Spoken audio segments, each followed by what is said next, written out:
मला माहिती आहे तुला खूप वाईट वाटलंय. आम्ही हे सगळं तुझ्यापासून लपवलं. या कुटुंबासोबत दिवसेंदिवस वाद वाढले, गैरसमज निर्माण झाले. पण आता हे सगळं थांबायला हवं, कारण इथे प्रश्न गौतम आणि आसावरीच्या भविष्याचा आहे.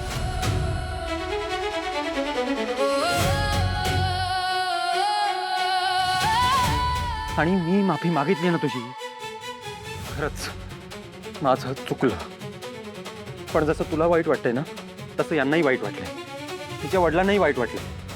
पण त्यांनी नाही मला आणि गौतमला पायावर डोकं ठेवून माफी मागायचं सांगितलं. दोन घरातल्या एका मुलाला आणि मुलीला एकमेकांशी लग्न करायचंय, आणि यात एक घर वरचढ आणि दुसरं कमी असं अजिबात नाहीये. आणि असं असताना यांनी तुझ्या पायावर डोकं ठेवून माफी मागायची काही गरज नाहीये.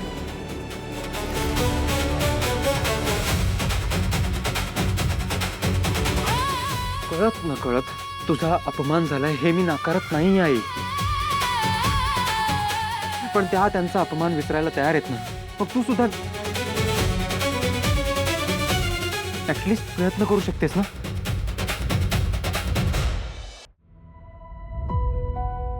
त्या सुद्धा आई आहेत अगं, आणि त्यांनी तुझ्या पायावर डोकं ठेवून तुझी माफी मागितल्यावर तू तुझा झालेला अपमान विसरणार आहेस का?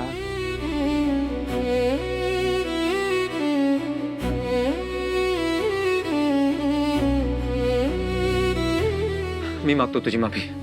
माझं चुकलं, मला माफ. जय, प्लीज. का? मी का नाही? मी तुझ्या आणि त्यांच्याही पाया पडायला तयार आहे. आईच्या पाया पडण्यात मला कसलाही कमीपणा वाटत नाही. मी सगळ्यांच्या वतीने तुझी माफी मागतो. माझं चुकलं. गौतम पुन्हा काहीतरी जीवाचं बरं वाईट करून घेईल या भीतीने, त्याच्या सुखासाठी मी हे सगळं लपवलं. मी तुला विश्वासात घेतलं नाही, ही चूक झाली माझी. प्लीज मला माफ कर.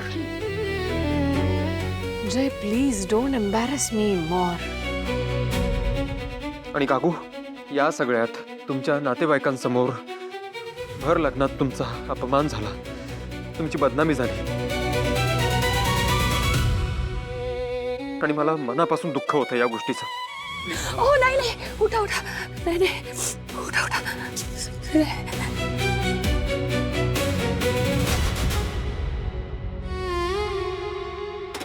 गौतमचं सुख आसावरी बरोबरच आहे.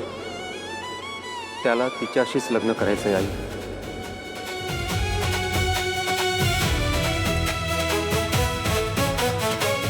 गौतमसाठी आसावरीला या घरची सून म्हणून ऍक्सेप्ट कर.